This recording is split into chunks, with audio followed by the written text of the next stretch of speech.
the next storyteller coming to the stage is Tracy Rowland, who is a much better person than I am in a number of ways. I'm happy to report, because actually, being a good person is actually apparently extremely hard. You were where? You were like, what? In Africa? You were in Botswana? Like, building houses for poor people. Which I would assume is like very labor intensive. So, we're just going to, say it with a microphone. Jesus Christ, woman. What do you think the point of this show is? No, just go ahead and talk to Jim. No, that's fine. All right, so coming to the stage right now, an amazing storyteller and a wonderful human being, Tracy Rowland.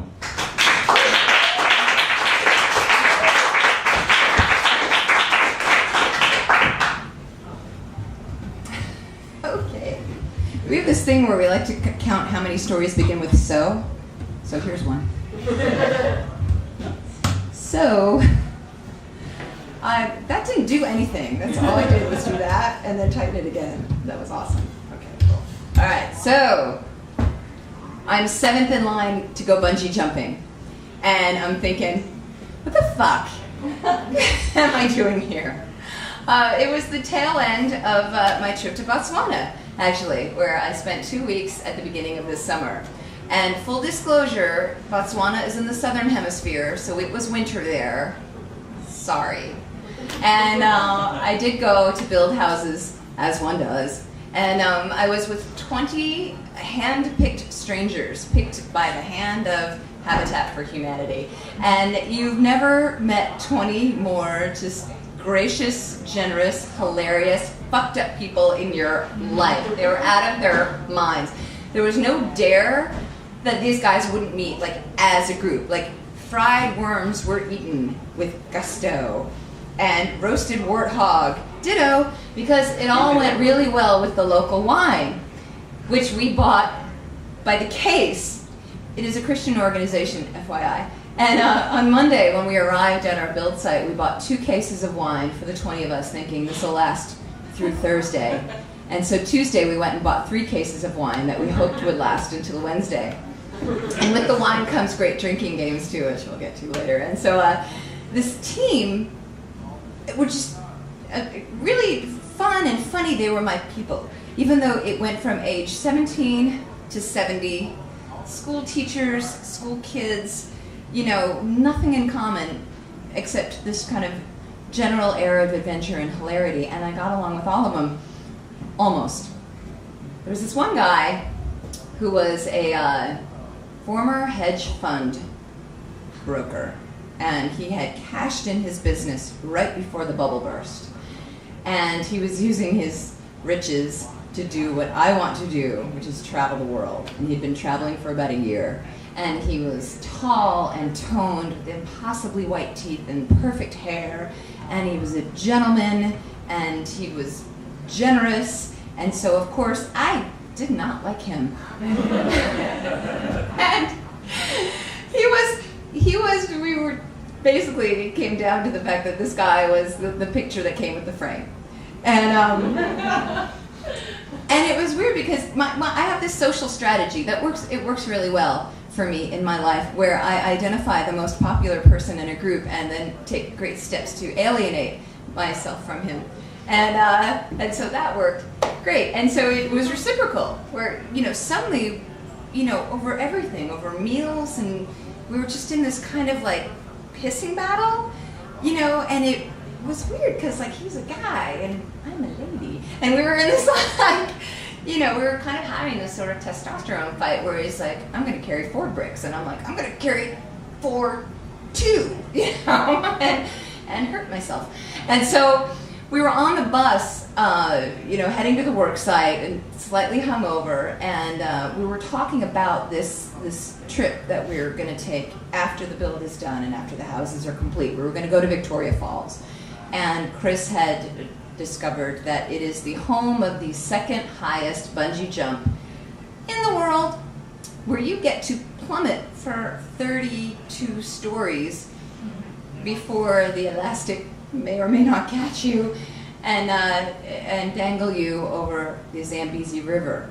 And yay! So he was going to do it, and he kind of looks at me, and other people are chiming in because it's Chris, and he's the guy that comes in the picture frame, and everybody loves him. So they're like, we're going to do it too. And I went, and me too.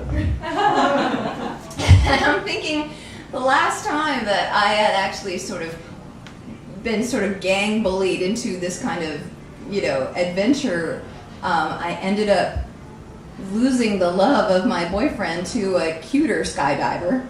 And so, yeah, I'm in. This is great. So, also, it was kind of one of those sort of gang promises. It just sounded like, yay, the gangs do. Like if they had handed me a pitchfork and said, we're storming the village, I'd been like, yeah. And at the time, I sort of meant it in the same way that I think it would be so cool if we met for lunch next week. And yeah, I'll totally help you move. And you mean it at the time, and you think it's never really going to come down. And there were a lot of obstacles twixt us and the bungee. So I really thought, this won't have to happen. First of all, we had very limited time at Victoria Falls. We were getting there in the afternoon and leaving the very next morning. So,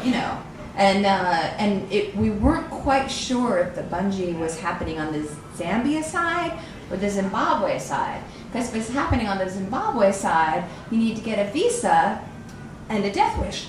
Because it's Zimbabwe and nothing works there. So, as the week ends and everyone's getting all kind of psyched about this bungee jump, I sort of put it into the back of my head, like, it's never going to happen. Yeah, I'm in. Whatever. And then we get to this lodge in Zambia, and we learn, the bungee jump's right over there. And you can just walk. Yeah, it's about a 10-minute walk. No visa. It's easy. And so everyone's like, all right, let's go. And then we go, and I'm sort of lagging behind. We go by way of Victoria Falls, one of the many, many wonders of the world. And we're like, yeah, okay, whatever. And then we look at the bridge that everyone's jumping off of, and you can't even see the people jumping off of it. Like, the bridge is that high, and the people are that tiny, and you see this, like, tiny little thing kind of falling and falling and falling for a really long time before, like, bouncing and then doing it all over again. And they seem to all be flailing uncomfortably. And we're kind of standing there like, and I'm thinking, everyone's thinking what I'm thinking, right? Like, this is the stupidest idea ever. And everyone's like, yes! And they, like, rush to the bridge. I'm like, okay. And so we get there, and we kind of get online, and we get into the span of the bridge, and we get there in time to see this, like, middle-aged Australian who's really unhappy about it. And he's all geared up and tied up and hustled. He's trussed like a pig. And he's about to, like, hustle over to the edge. He's like, I don't think, and that's when you learn there's really no backing out. It's like they've spent the time to tie you up. You're going over. And so they kind of escort him to the edge, and the dive master is going 5, 4, 3, and the, like, chubby middle-aged Australians go, no, and then 2, 1, bungee, and then over he goes, and he screams so loud and so long, and it's like, as he bounces back up. He's here for like 3 solid minutes. And I'm about to pass out. And we learn that we're too late and we can't do it because they've already signed up the last bungee jumps of the day. And my team is devastated. And I'm like, snap darn, that's so disappointing. Oh gosh, let's go ride an elephant, And then they're like, wait, you can come first thing in the morning, And everyone's like, what?